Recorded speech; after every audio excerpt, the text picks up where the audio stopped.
8 ways to build your physical and mental performance with cross-lateralization. Coming up.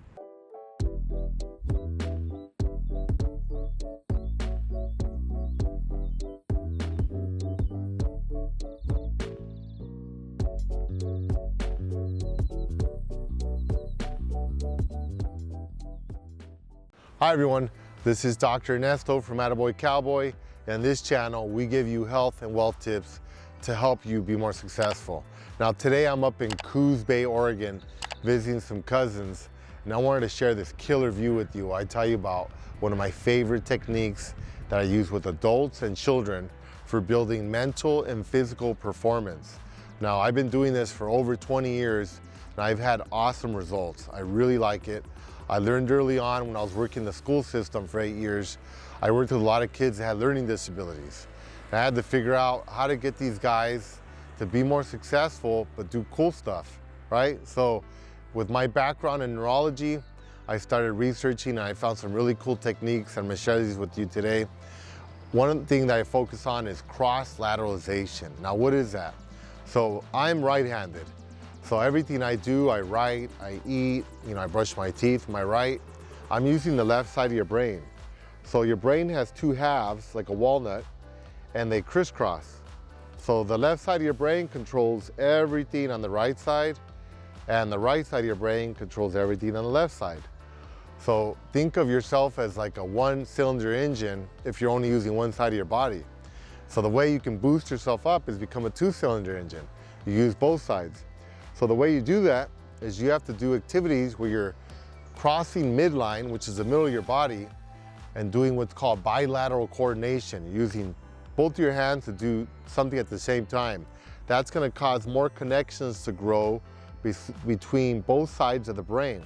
So anytime you learn a new skill, let's say you learn how to speak Italian, or you learn how to play the piano, a certain part of your brain is going to become denser. You're going to have more neural connections. You need more space on your hard drive to save that information, so it gets thicker. So anytime you stop playing the piano or practicing your Italian, it starts doing something called shedding. The brain actually starts breaking down that tissue. It doesn't need it. So you need to constantly work your brain like your guns. Otherwise, you're not going to be as intelligent or think as quickly as you have in the past. And that starts to affect your motor movements, even like your agility and stuff like that. So I would use these techniques a lot of times with athletes as well as people that want to get better, like writers or people that are creative, scientists, all sorts of different people, high performers. Not just regular people or people with learning disabilities, broad spectrum. I do this stuff every day, I practice it. So let me give you some of my top techniques I like to use. So technique number one, I like using the motor. So if you go like this, I'll do it sideways, it's easier to see. That's easy to do. But now, try going the opposite direction with your hands. That's a little more challenging. And believe me, it took me some time. But you can even switch hands. You're going forward with this one, going backwards with that one.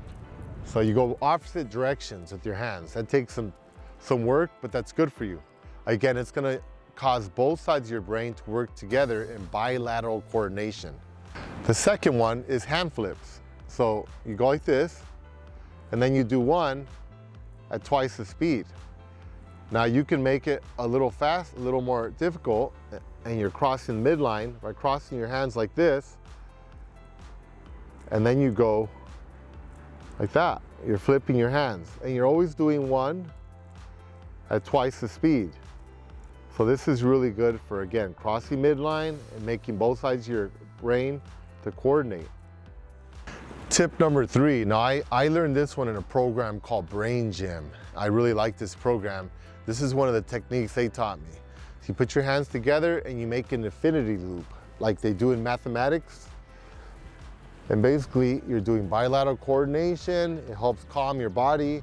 They like to use this technique a lot with children that have ADHD or even adults. It has a calming feeling.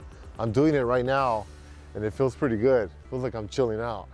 And it's not just a cool breeze from the bay here. So these are infinity loops. It's kind of like a figure eight and go as wide as you can. And I actually like using this a lot with patients to have shoulder problems. It's really good for strengthening the shoulders and for range of motion in your shoulders. Tip number 4, cross crawls. This is another brain gym technique. Put your hand on your ear and touch your opposite knee, like this. And as you get better at it, you can touch your ankles. That's what I used to be able to do. I used to be able to bring my knee all the way up a lot higher. So I need to practice that, but that's another good one, because again, you're crossing midline, you're doing bilateral coordination, and what I really like about that one is it really stretches out your lower back and your glutes. So I used to be able to not reach the floor when I stretch, when I bend over, and I did cross crawls for a while, and it loosened up all my back and my hamstrings. I'm able to touch the floor now. So I really recommend that. If you're trying to work on your mobility and your hips, it's great. For older adults, pretty much anybody. But after 30, your range of motion starts decreasing every year. So I recommend doing the cross crawls. That's good for your hips. Tip number 5. So you're gonna use your non-dominant hand to do your ADLs or your activities of daily living. So I do, with my right hand, I write, I brush my teeth, I eat. Now what I try to do to stimulate my brain is I use my left side. So it takes some work. When I eat my right, I don't have to think. I can have a conversation, I can do whatever. But when I eat my left hand, I have to focus and I have to think more, because I don't have as many neural connections on my right side of my brain, since I'm right-handed. So I'm working on that cross-lateralization. So I eat my left, and then I brush my teeth. Every night, every morning, midday, whenever I brush my teeth, I use my left hand. And then whenever possible, I'll practice. I'll just chill out and I'll write with my left hand. Same thing.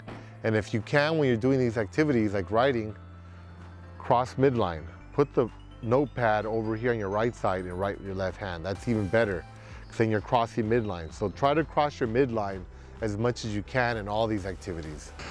Tip number 6, shooting free throws. Now, I used to play college and high school basketball, and one of my favorite players was Larry Bird. And one of the ways that he became one of the greatest players of all time is he used to shoot thousands of free throws and baskets every day. But he used to do a lot with his non-dominant hand. So I would get my left hand, work on my form, have a perfect 90, bend my wrist back, cock, and shoot free throws. And it would really build up my strength.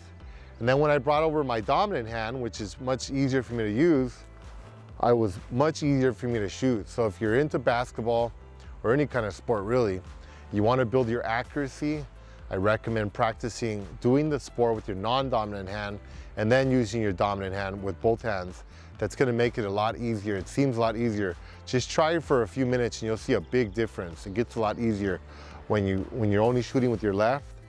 It's not as strong, but all of a sudden you bring in the right hand, the shots just flow much better. Tip number 7, juggling. Now this is probably one of the best ones. I really like juggling because you're using multiple skills. Not only are you using bilateral coordination, the reason why I'm not showing it is because I'm practicing it, but I can't talk and juggle yet. I'm still working on my skills. I practice it for about 10 minutes every night, and I use socks. I recommend you use socks just because they don't roll all over the place while you're learning. There's some really good videos on YouTube on how to juggle, but you're working on bilateral coordination, you're working on your visual, motor skills, because you have to time the landing of the balls with your hands. And you're working on visual perception because you're working on depth figure ground perception. You're also working on your bilateral coordination because you have to coordinate both hands to make sure you don't drop the balls or the socks in my case. So juggling is one of the best things you can do for cross-lateralization. And the cool thing about cross-lateralization is that kids really like it. So when I was working with kids, especially kids that have ADHD or autism or some other type of learning disability, a lot of times their attention is not the best and they don't want to sit there and stare at a book and do stuff. So you have to do physical activities with them, especially when they're hyper. And if you give them something like juggling and you're showing them and it looks cool and they see the clowns doing it and everything else, they're really into it and they really get motivated. And little do they know, it's working on their cross-lateralization. So it helps with attention, helps with their physical performance, and again, it helps with their academics. Tip number 8, now this is old school, patty cake. Now patty cake rocks. Now I'm not the best at it because I never did this when I was a kid. Actually I did it with my sister, but patty cake is really good if you can watch some videos on it and learn some techniques. And again, make sure you're crossing the midline. Play patty cake with your kids or with your buddies. You know, if you're an adult like me, you practice it with your friends. Patty cake is excellent. Again, bilateral coordination. It's gonna work on that cross-lateralization, timing. There's a lot of skills there. So whatever you can do in terms of physical performance, it's always gonna help boost your mental performance. The reason being is we have something called the vestibular system. The vestibular system is inside of your inner ear here. It works with your balance, your body in space. It allows you to do things like this, like touch your fingers to your nose while using your eyes. But it's also connected to your brain, and they say it's the basis of human intelligence. So as much as you can work on that vestibular system, your bilateral coordination, all these other things, you're gonna get better. Whether you're a karate expert, a basketball player, a wrestler, or you're a writer, just trying to be more creative and come up with more ideas, work on your cross-lateralization. So from Coos Bay, Oregon, this is Dr. Ernesto Martinez. Thank you for watching, and I'm gonna go bird watching now. Thank you, goodbye.